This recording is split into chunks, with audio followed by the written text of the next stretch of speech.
Okay, everyone, welcome back to Breslov Efrat here at Shira David. Oh, what a beautiful Nate's minion! Unbelievable. It's really special, right? Yeah. How lucky are we? This is a dream come true for me, Mamash.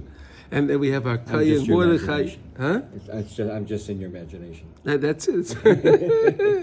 Okay, so today, Mitzvah Hashem, we're going to continue our lessons in Likutey Halachos. We're in Hilchos Tzitzis, Halacha Hey, and today we're going to do letter Yud Gimel 13 with Siyata Deshmaya.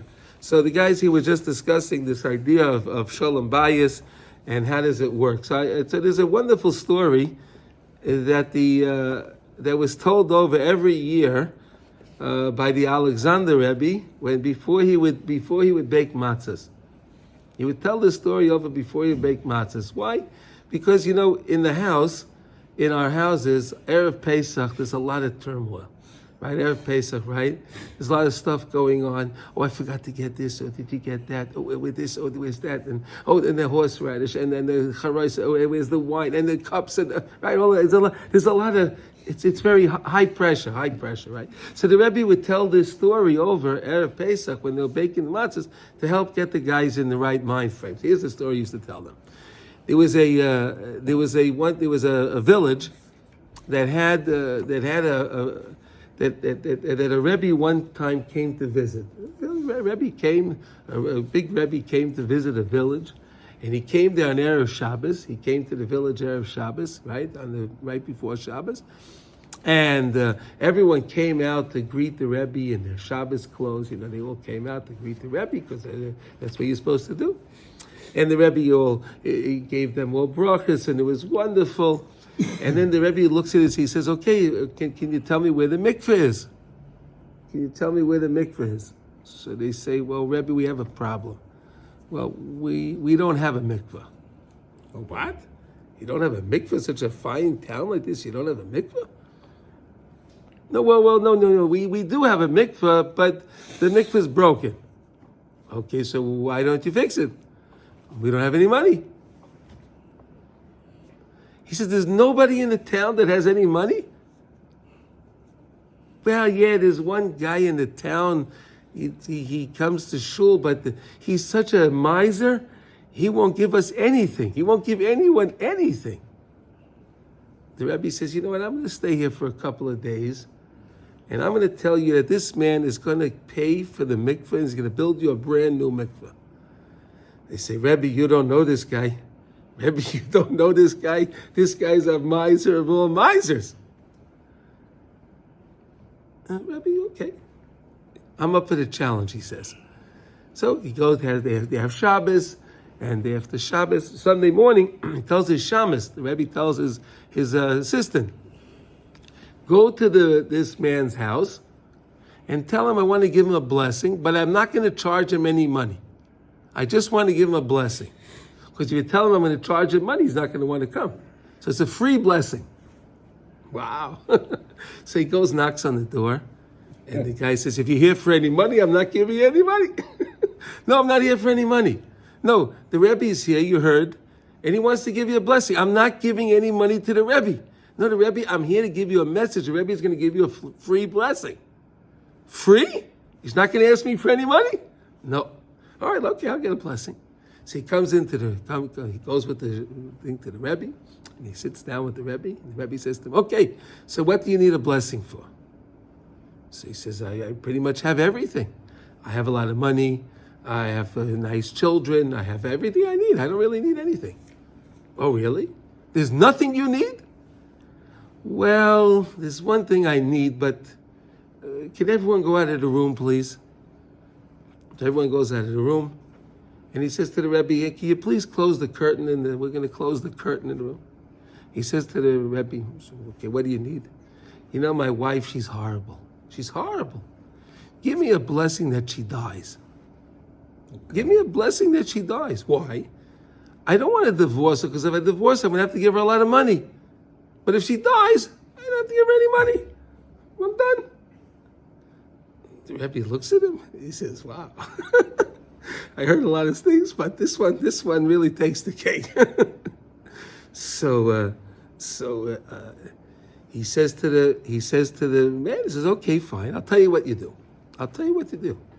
The Gemara says that if you make a promise, you swear a promise, right? That you're going to do something and you don't do it, it's going to cause death to members of your family. So he says, oh, okay, so what should I do? This is what you should do. Come mincha time to the shul. When everyone's in the shul, bang on the bima, say, I am going to pay to build a new mikveh, and then don't do it. And then don't do it. So he says, and that'll work? For sure. Okay. So the guy goes home, comes mincha time, he bangs on the bima. Good news, I'm going to pay to build a new mikveh for the community. Then the shamus goes over to him and says to him, can I have a check? No, I changed my mind. All right. He goes back home, everything's a couple of days later, he comes back to the Rebbe. He says to me, I don't know, Rebbe, something's wrong. My wife is stronger than she ever was before. She's terrible. She's getting stronger. You told me that she was going to die, and what's going on? So the Rebbe says to him, let me ask you a question. Do you yell at your wife? He says, of course. Doesn't everyone yell at their wife? And do you, insult her? Well, she does things terribly wrong. Every day she burns my breakfast, and my dinner's never ready on time. That's what. See, the Gemara says. He says the Gemara goes on to say that if you insult somebody or you it hurts somebody's feelings, so then it's as if they died. It's as if they died. Oh, it's as if they died? So now what do I have to do? Well, you have to be nice to your wife. Oh, come on, Rebbe, that's impossible. Do you want her to die? Well, yeah. So then you made the promise that you're going to build a mikveh and you didn't do it. Now, every time you yell at her, she gets a free pass because you yelled at her. So now if you really want this to work, you're going to have to be nice to her. So what does that mean? Well, you're going to have to, compliment her and give her money to spend. I have to give my wife money to spend? I can't do that. Do you want her to die? Yeah, okay. How much do I have to give her? He's going on. Okay, fine, I'll do everything. So he comes home and he sees his wife. He says, good morning. His wife looks at him. Good morning, what? Oh, my breakfast is so tasty today. Thank you. She says, really? And she makes him his lunch and he has his dinner. Everything is going great. So then he realizes, wow, she's a pretty nice lady. I didn't really realize. And then he knows she gets a cold. She has a cold now. She has a cold and she has some fever. So he doesn't know what to do now. He says, oh no, the Rebbe said that if I'm going to, I better go talk to the Rebbe. Because I didn't even know who my wife was. I didn't even know. So he goes back to the Rebbe. He says to the Rebbe, I don't know. What you told me is kind of working, but I didn't realize my wife was a nice lady. I thought she was this terrible person and everything she did was terrible and I kept always insulting her and I was always mean to her. I was cruel. So what should I do? So do you want her to live? Well, yes, I do, because I realize she's really a nice lady now. So what do I do? Keep your promise. Well, then you made a promise to build a mikveh, right? Oh, I gotta build a mikveh? I had to give her money to spend, and now I got to build a mikveh? He says, well, listen, if you want it to live, yeah, you're going to have to do that. So he built the mikveh. Right?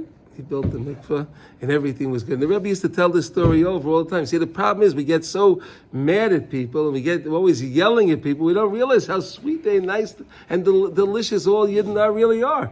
We're always coming down on them hard. And where does it come from? All the koyach hamedama, right? It all comes because we imagine, the imagination. Medama, imagination. It comes from the imagination, right? We're always imagining this is wrong. I imagine that's wrong. But wait a second.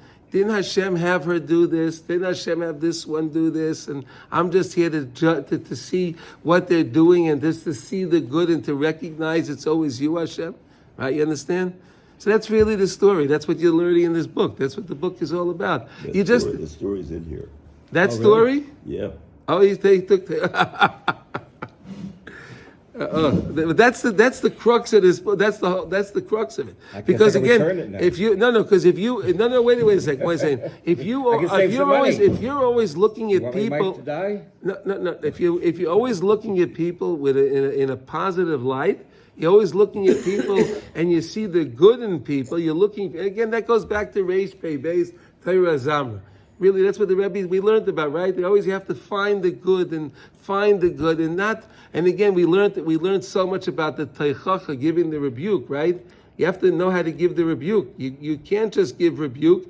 You have to be on the right level and do it in the right way to give rebuke, right? Because if you don't, we said that the person has sins. Remember? Let's just review for a couple of minutes. The person has sins, and then if you go and you tell them over their sins. You tell them over this, you did this wrong, you did that wrong. So what are you doing? You're stoking the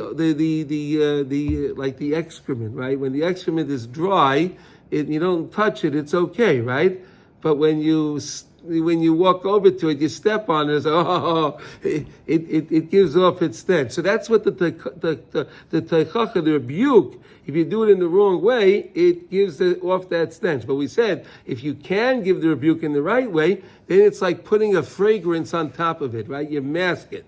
You could put a nice deodorizer on it, right? You make it so then that way the person can then understand it later on and do tshuva and transform those iniquities into merits, right? Trying to put the whole thing together, right? Makes sense so far, right? So this is really what it's all about. So don't judge people in the wrong way. Judge people always favorably. Don't give rebuke. And how can you give give the rebuke properly? By davening a tefillah b'koyach, right? That's what we're learning about the wine, right? We're learning about the wine has two principles to it. That's what we learned yesterday, right? Wine can either raise a person, elevate a person's mind, get him closer to God, or the wine can take the person to the wrong way. And then that's the same thing with the koyach hamedama. The koyach hamedama can work that way too. The imagination, you can work on rectifying it and elevating it, and then will put the person in a positive place, and the person will feel very positive, and because he's always connected to HaKadosh Baruch Hu. Or the person cannot work on rectifying his mayach. He's not working on rectifying his and then he's looking at all the wrong things and it's dragging him down. And then we said there's two ways, right? I'm just reviewing from yesterday.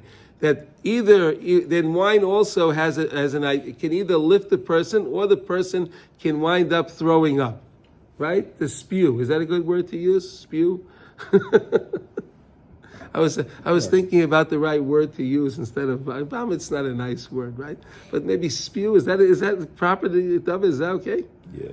You could say that? You could use that word? Okay. He could spew. So something is going to spew when drinking wine, right? Either the person, the one that drank the wine, he will wind up spewing, or if he used the wine to elevate him because he worked on his mind, he'll elevate his mind, he'll cause the other side to spew out all of the kedusha, all of the das, all of that holy knowledge, all of that holiness that he swallowed up.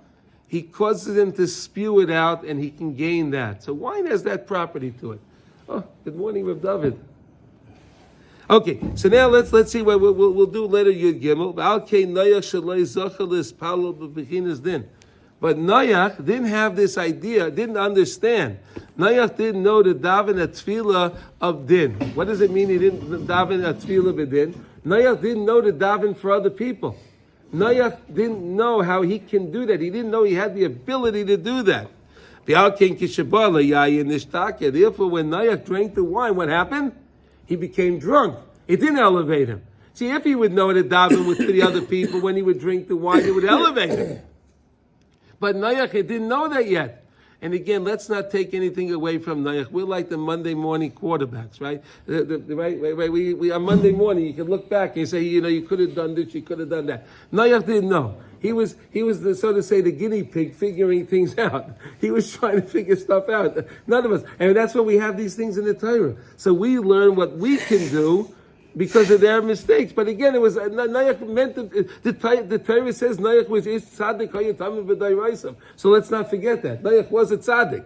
But Noach didn't understand that there's such a thing, a tefillah bedin, that he can daven a tefillah, that for other people, that he can help to exonerate other people. He didn't understand he can do that. He didn't know that.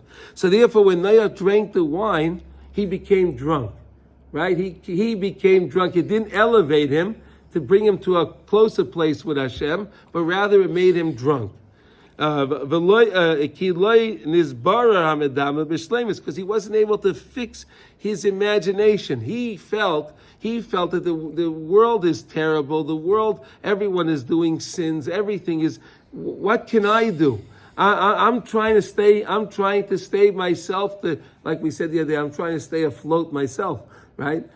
I'm trying to stay with my family. That's all. What am I going to do? How can I help all these other people? He didn't understand that because it was in his mind. He didn't feel that he has the capability of doing that. He imagined he couldn't do it. Noach imagined in his mind he couldn't do it. He didn't fix his medamah. So then when he drank the wine, what happened? The wine made him drunk. Because again, he didn't know how to use the wine in the proper way. So now we're going to be coming to Purim, right? Tonight is already Rosh Chodesh Adar, right? Yeah. And we have to understand this. When we drink the wine, the whole point in the wine is to bring us closer to the Rebbe Shalom, bring us closer to Hashem, bring us closer to other Jews, not to knock people down and not to, like we're learning, right? And that's the whole point. Ki shichrus who bilbul amadam, because the whole thing of being drunk is there's a confusion in the person's mind, right? The person doesn't know what's going on. He's inebriated. He doesn't know, right? And therefore, Noach's tikkun was through tzitzis. Remember what we said when Rebbe Noson's going to say now. The Torah says that Shem and Yafes took the simla, he took a garment. The Zayah says, da tzitzis. The Zayah says they took a garment that was tzitzis. It was some kind of a talus. They took some kind of a talus, and they covered Noach, his nakedness, with this talus. Ki tzitzis hu bechinas chut shel chesed, like we learned so many times, that tzitzis is the chut shel chesed. Right? Chesed, 72. Tzitzis is 72. Shem Hashem is okay. Shehu bechinas hashir v'anigan. That's connected to the song. That's the song and the melody. What's the song and the melody? The song and the melody of Mashiach Tzidkenu. That's going to have his harp with the 72 strings. That's Chesed. Again, the Chut Shel Chesed. Shenimtzach mibeira medame. That comes from. Where does that come from? When the person clarifies and he clears up his medama. He clears up his whole mind, his thought process. He recognizes what's important. And then he starts to imagine in the right way. I can accomplish my studies. I can do it. I will be successful. I will do it and I will be successful. I can do it. You understand? That's what the Kayach HaMedan, we can imagine in the proper way. That's what it's all about. And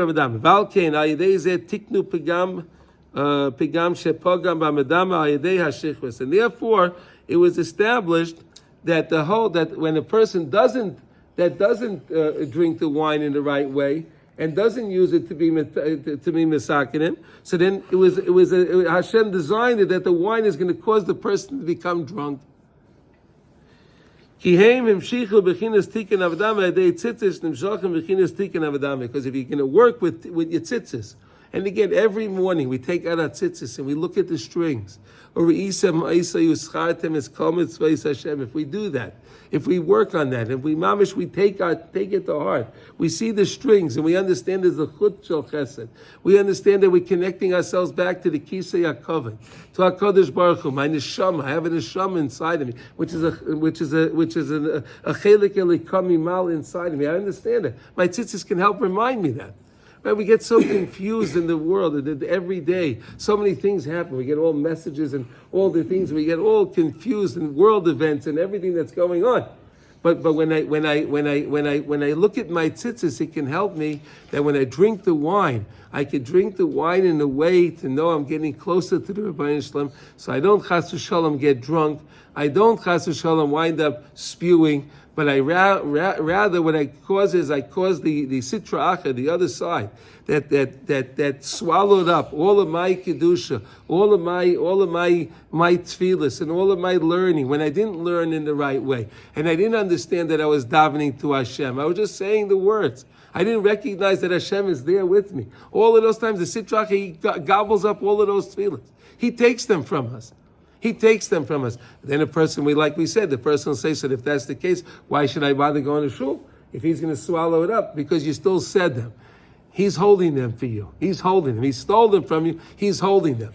But now when you learn that you have to daven the right way, and you get that one beautiful tefillah, right? Everyone has that once in a while. You come to shul, you just feel special, and you belt out a real beautiful tefillah, right?